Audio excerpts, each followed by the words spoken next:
15절에 보시면은 예수님께서 마리아에게 왜 울고 있냐고 하시면서 누구를 찾냐고 얘기를 합니다.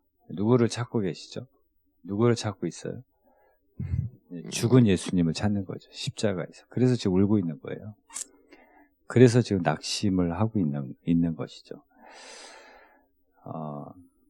제가 금요일 날인데, 뭐 지금은 모르겠어요. 안 가봐서 모르겠는데, 교회에 오는데 이제 홈플러스 쪽으로 벚꽃이 있고, 저기 롯데시네마 쪽으로 벚꽃이 있는데, 그 찾기를 사이에 두고 롯데시네마 쪽에는 벚꽃이 피었어요. 근데 홈플러스 쪽은 아직 안 피었더라고요.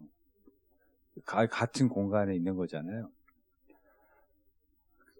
그거 보니까 좀 신기하더라고요. 예. 지금 가면 쓸 수도 있어요. 목사님 거짓말한다 하지 마시고. 예, 금요일 날. 그러니까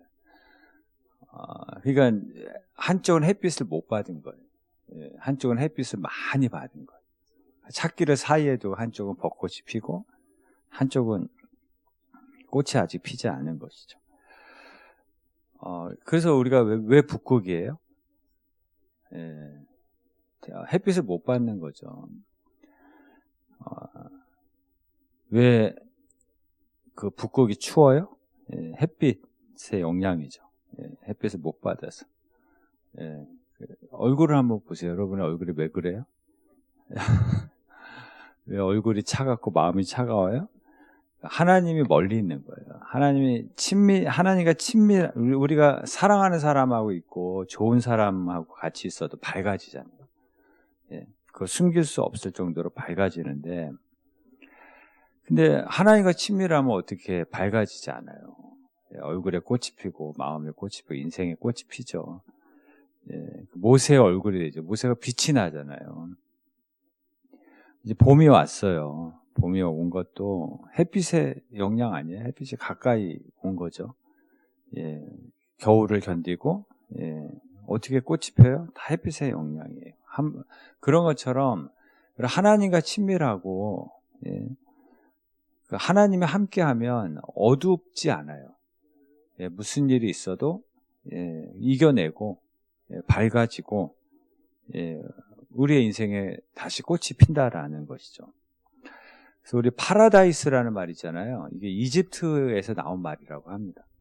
근데 파라다이스의 뜻이 뭐냐면 황량하다라는 뜻도 있어요. 그러니까 황량한 곳에 거기에 꽃을 심고 나무를 심고 집을 세우고 사람들이 모이면 그게 파라다이스가 되는 거예요. 좋아진다는 뜻이에요. 예. 그래서 성경에 파라다이스가 많이 나오잖아요. 요한복음에 특별히 요한복음 2장에 잔치인데 포도주가 없잖아요. 그리고 오병이어의 기적도 먹을 것이 없는 거잖아요. 그 요한복음 6장에 또 9장에는 맹인인데 시력이 없는 거잖아요. 4장에는 사마리아 여인이 나오는데 행복도 없고 희망도 없어. 예. 그리고 5장에는 38년 된 병자가 있는데 도와줄 사람이 없어. 오늘 11장의 이야기도 나사로 얘기도 나오거든요. 생명이 없어요. 근데 거기 누구를 다 만났어요. 예수님 만나잖아요. 예, 다 예수님 만나니까, 예수님이 그곳에 계시니까 없던 것이 채워지고, 채워진 것만이 아니라 풍성해져. 예, 그 황량한 인생이, 예, 그들의 인생이 파라다이스가 되는 거예요. 좋아지는 거예요. 이게 부활의 능력 아니에요? 부활의 능력? 그게 부활 신앙이죠. 우리 잘 아는 것처럼 네로 그 황제 때 로마에 로마에 불이 났잖아요. 근데 이걸 기독교인에게 다 뒤집어 씌우잖아요. 그래서 엄청난 핍박이 있었어요. 그때 죽은 기독교인이 한 200만이라는 추정을 하기도 하는데, 그때 베드로도 순교하고 바울도 순교한 거예요. 원형 경기장에서 사자와 싸우다가 순교하는 거는 아무것도 아니에요. 밤에 불을 밝히는데 기독교인을 땔감으로 써서 불을 밝혔어요. 그리고 감옥에 얼마나 많이 집어넣냐면 질식해서 죽었어요. 감옥에서. 예. 그 고난이 300년 동안 돼요. 그런 고난을 300년 동안 받은 거예요, 기독교인들이. 그런데 그 기독교가 나중에 어떻게 돼요? 예. 로마의 국교가 돼요. 신기한 일이 대역전극이 일어난 거예요. 그 기독교, 그렇게 핍박을 받던 기독교가 로마에 의해서, 근데 그 로마가 기독교 국가가 되고 그 로마에 의해서 유럽으로 복음이 전파되기 시작을 한 거예요. 그 핍박을 받을 때 기독교는 끝났다고 생각을 했어요. 근데 우리 밀가루가 누르고 삼키잖아요. 예. 누르고 삼키잖아요. 근데 삼킨 바에 누르기 어떻게 밀가루를 부풀리고 변화시키잖아요. 그 로마가 기독교를 삼켰어요. 이제 기독교를 끝났다고 생각했어요. 근데 삼킨 바에 기독교가 로마를 변화시킨 거예요. 예, 기독교 국가로. 그 로마를 통해서 전 유럽으로 복음이 들어간 거예요. 예, 놀라운 일이 일어난 것. 이게 부활의 능력이에요. 예, 황량했던 그 시대가 이제는 파라다이스가 된 거죠. 바이킹족들이 야만족이잖아요. 예수 믿는 여자들 잡아갔어요, 많이. 침략하면서. 근데 그 예수 믿는 여자들이 바이킹족들과 같이 살면서 그들을 예수 믿는 사람으로 변화시킨 거예요. 예. 삼킴바된 기독교를 삼켰는데, 그 기독이라는 말이 그리스도라는 뜻이잖아요. 그 그리스도가 한 민족을 바꾼 거, 그 황량한 민족을 예수 믿는 민족으로 바꾼 거. 이게 부활의 능력인 거죠. 그래서 우리 영어로 라스트가 끝이잖아요. 라스트라는 영어에 ing를 붙이면은 lasting 또는 resting, 그게 지속된다는 뜻이 있어요. 영속, 지속된다. 다시 시작한다는 거죠. 그러니까 끝이 라스트, 이제 끝이야. 근데 하나님이 함께 하시면 부활의 주님 함께 하시면 어떻게 돼요? 레스팅. 끝이 아니에요. 죽음이 천국의 문이 되고 영생의 문이 되고, 이게 우리의 간증이잖아요. 끝난 게 아니라 다시 리플레이 되는 거예요. 이게 우리의 찬송이고 간증이잖아요. 그래서 우리가 장례 때 왜 검은 옷을 입어요? 슬픔을 의미하는 거잖아요. 죽음이 끝이라고 생각해서 검은 옷 입는 거 아니에요. 슬픔을 상징하는 거잖아요. 근데 원래 초대교회 때 장례 때 입은 옷은 무슨 옷이라고 그랬죠? 흰 옷이었어요. 흰 옷. 부활을 상징하고 소망을 상징하는 것. 그래서 어떤 분은 제가 그분 이름은 생각 안 나는데 그분이 이제 죽을 때 유언 중에 하나가 어두운 찬양 부르지 말고 밝은 노래, 밝은 찬양 불러달라고. 그게 유언이었어요. 자기 신앙 고백이죠. 이게 끝이 아니라는 거예요. 이게 라스트가 아니라는 거예요. 예. 이게 끝이면은 통곡해야죠. 영원히 못 보는데 무슨 찬양이에요. 예. 곡을 해야지 계속해서. 이거 라스트가 아니에요. 레스팅, 영생, 천국의 문이고 죽음은 새로운 시작이고, 먼저 가서 기다리는 것이고 다시 만나는 소망이 슬픔보다 더 큰 거예요. 그래서 우리 천국에서 만나보자고 뭐예요? 끝이 아니라는 거잖아요. 그래서 뭐 그런 얘기 있잖아요. 하루살이하고 메뚜기하고 놀다가 저녁이 돼서 헤어지는데 메뚜기가 내일 보자 그러니까 하루살이가 이해를 못하는 거예요. 왜 하루살이가 내일이 없잖아요. 내일이 뭔지 몰라. 그리고 메뚜기하고 개구리하고 놀다가 개구리가 내년에 보자 그랬어요. 메뚜기도 한철이라고. 몰라. 근데 여기서 굉장히 의미가 있어요. 내가 이해를 못한다고, 내일이라는 개념을 이해 못한다고 내일이 없어요? 내가 내년이라는 것을 경험하지 못했다고 내년이 없냐고요. 예. 태안에 있는 아이가, 우리가 지금 태안에 있다가 이 세상에 나온 거잖아요. 근데 왜 천국이 없어요? 왜 천국이 없냐고요. 거기가 전부인 것처럼 생각하지만 또 이 세상을 살고 있잖아요. 그래서 천국에서 만나보자. 이거는 메뚜기 개구리는 몰라. 이게 무슨 얘기 하는 거야? 불신자는 몰라. 천국에서 개념을 몰라. 그리스도인만 아는 거예요. 그래서 인생은 1부, 2부, 3부로 나눠졌다 그랬잖아요. 1부 엄마 뱃속에서 우리 2부를 살고 3부는 뭐예요?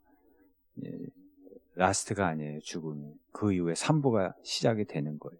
그래서 우리 부자와 나사로, 아마 부자는 아마 금수저였을 거예요. 아마 1부, 2부에서 잘 먹고 잘 살았겠죠. 죄 지어도 뭐 다 덮어지고. 3부에서 역전 당하잖아요. 나사로는 천국으로 가고, 이 부자는 지옥으로 가고, 어리석은 부자도 금수저거든요. 큰 소리 치고, 먹고 마시고 즐기자. 하나님이 데려가니까 3부에서 다 역전이 되는 거예요.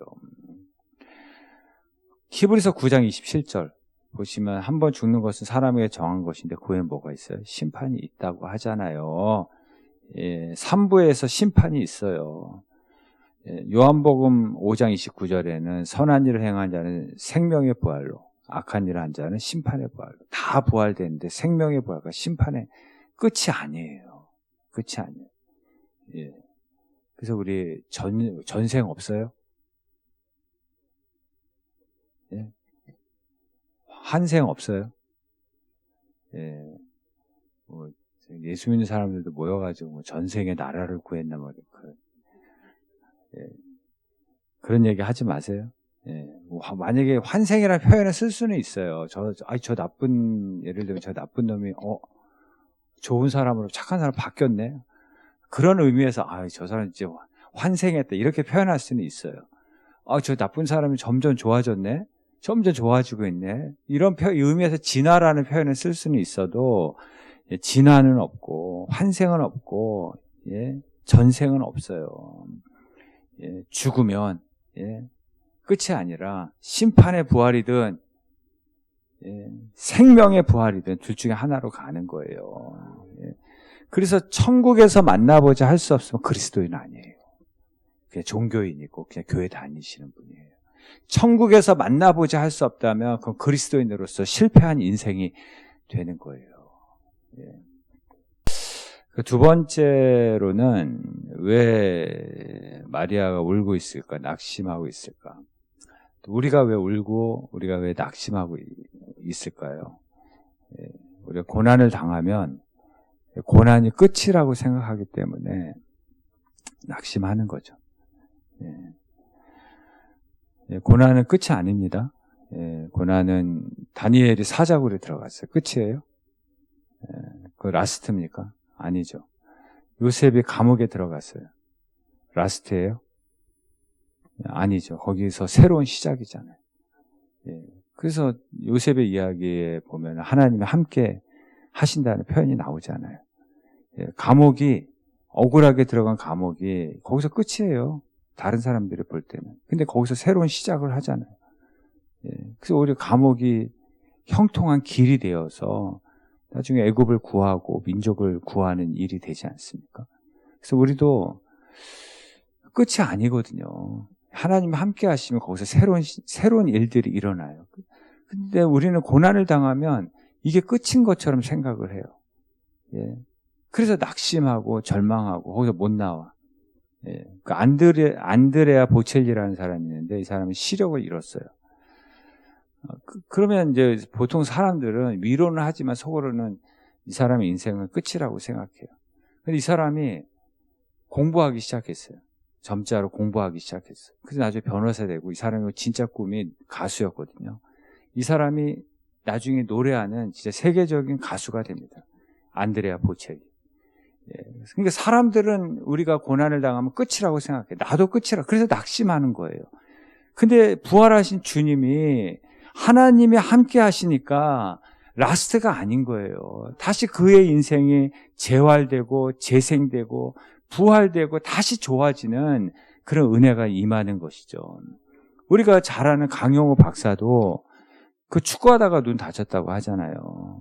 그래서 그 충격으로 그 앞을 못 보는 거죠. 그래서 그 충격으로 아버지 돌아가시고 또 어머니도 그 후에 돌아가시고 누나가 이제 가정을 책임져야 되잖아요. 공장에서 일하다가 또 쓰러져 죽고 그 3남매 남았대요.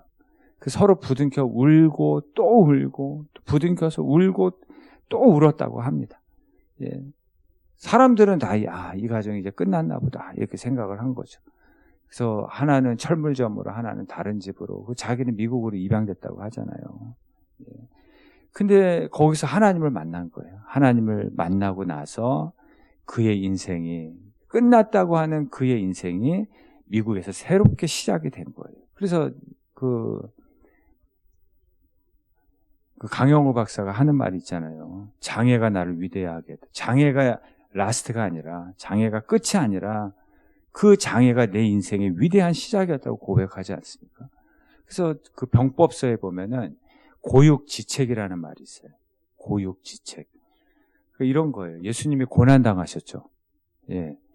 근데 그 고난을 통해서 마귀는 어떻게 됐어요? 예, 완전히 박살난 거죠. 예. 그래서 예수님이 고난 당하셨는데 그 고난을 통해서 마귀가 예수 이름 앞에 힘을 잃게 된 거예요. 이게 고육지책이거든요. 여러분 에프킬라를 이렇게 쭉 뿌리면은 나는 기침해.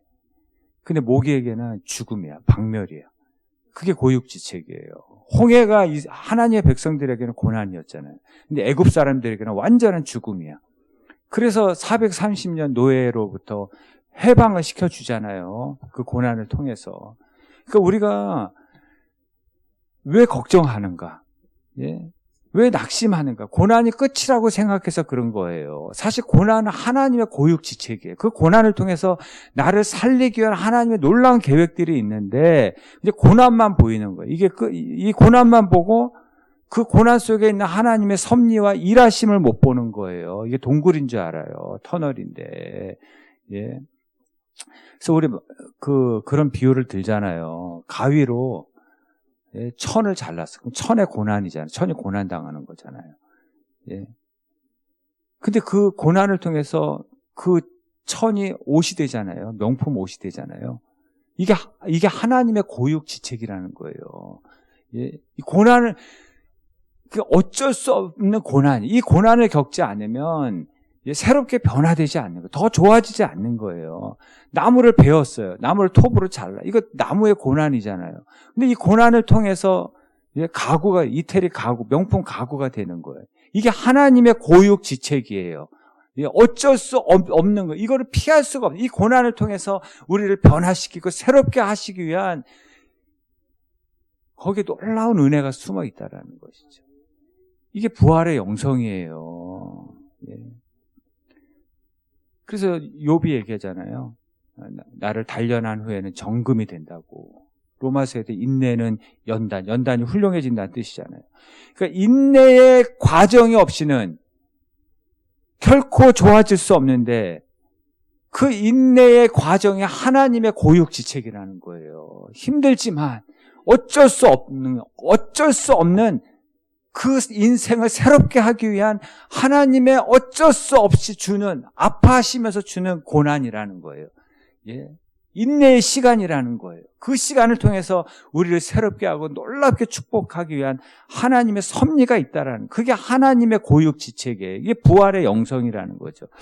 그래서 성경 어디를 봐도, 기독교 역사 어디를 봐도 하나님이 쓰시는 사람은 빡세게 다룹니다. 빡세게 다뤄. 예. 그게 하나님의 고육지책이거든요. 그래서 시간을 견디게 해서 그 견딘 시간과는 비교할 수 없는 장차의 영광을 보여주시는 거죠. 로마서 8장 18절에 보시면 현재의 고난, 이게 하나님의 고육지책이거든요. 이 고난을 통해서 장차의 영광을, 장차 베드로가 되게 하신다라는 거죠. 그래서 새가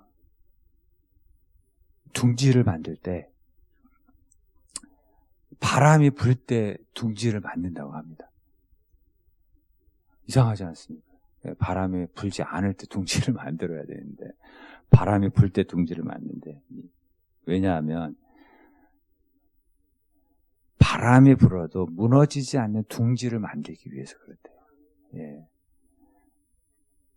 예. 바람이 불어도 무너지지 않는 둥지를 만들기 위해서 바람이 불 때 둥지를 만든다는 거예요. 그래서 태풍과 거센 겨울바람이 윙윙거려도, 그래서 나무가 흔들려도 그 둥지가 무너지지 않는다라는 거예요. 여러분의 인생에 바람이 불고 있습니까?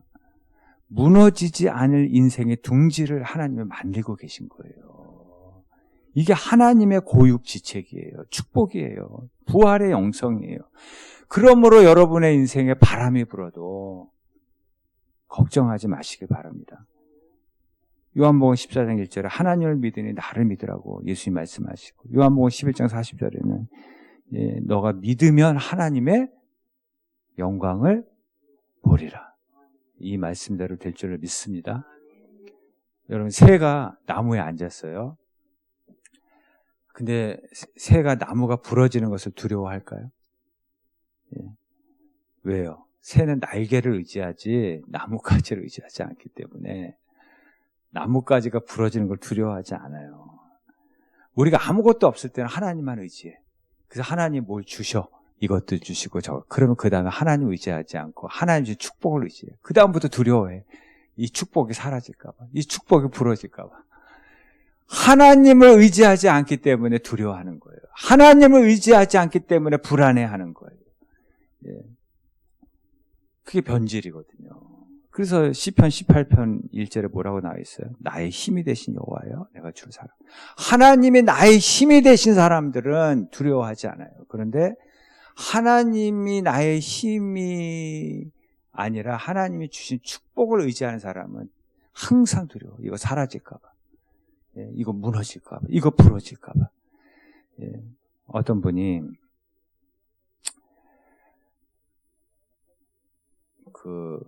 히말라야에 가면 안나푸르나라는 산이 있나 봐요. 저는 안 가봐서 모르겠는데, 일생에 몇 번이나 가겠어요. 근데 안나푸르나에서 보는 이 경치가 그렇게 아름다운가 봐요.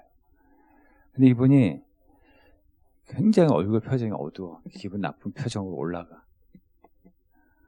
이유가 뭐냐면 거기 등산하기 전에 그 밑에서 밥을 먹었는데, 식당도 더럽기도 하지만 그 아줌마가, 식당 주인 아줌마가 바가지를 씌웠어.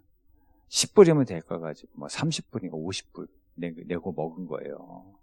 그게 너무 기분 나빠가지고 등산 올라가면서 계속 아줌마만 생각해. 50불 10불이면 되는데 50불. 그 기분 나쁜 아줌마만 계속 묵상하더라고. 그 히말라야의 장엄한 광경을 묵상을 못하는 거예요. 지구상에서 가장 아름다운 경치를 앞에 두고 계속 아줌마 50불, 50불이면 5끼 먹을 수 있는.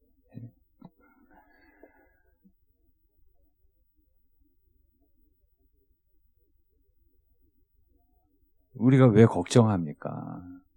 왜 염려하고 낙심? 하나님을 믿지 못해서 50불 의지하느라 그래요. 그 50불 의지하니까 아줌마만 생각나고. 그래서 낙심하고 염려하고 하나님의 축복을 누리지 못하고 신뢰하지 못하고. 그래서 두려움이라는 건 하나님이 작게 보일 때 두려움이 밀려오는 거예요. 하나님이 아무것도 아닌 것처럼 보일 때 그게 절망과 한숨으로 오는 거예요. 하나님만 보이고 하나님이 크게 보이고 하나님이 나의 힘인데 무슨 어디 두려움이 와요. 그게 부활의 영성이거든요. 죽음도 이기신 예수 그리스도께서 여러분과 함께 하십니다. 그래서 왜 낙심하는가? 죽은 예수님을 찾는 거예요. 예수님이 안 보이는 거죠. 작게 보이는 거죠. 그리고 고난은 하나님의 고육지책이에요. 하나님 놀라운 섭리가 있어요. 끝이 아니에요. 고난은 새로운 시작이고 파라다이스를 만들기 위한 하나님의 놀라운 섭리가 그 안에 있습니다. 심지어 죽음마저도 끝이 아니에요. 그래서 그리스도인은 믿음은 걱정을 끊는 거예요. 담배 끊고 술 끊는 게 아니라 믿음은 걱정을 끊는 거예요. 걱정을 박멸하는 거예요. 그래서 부활의 영성을 가지시고 죽음을 이기신 주님이 여러분과 함께 하십니다. 여러분의 모든 인생의 문제가 잘 해결되고 그 문제 속에 낙심하는 것이 아니라 그 문제 속에 숨어있는 하나님의 놀라운 섭리와 모든 좋은 것들을 다 누리시는 부활의 영성으로 이 땅에서 승리하시는 여러분 되시기를 바랍니다.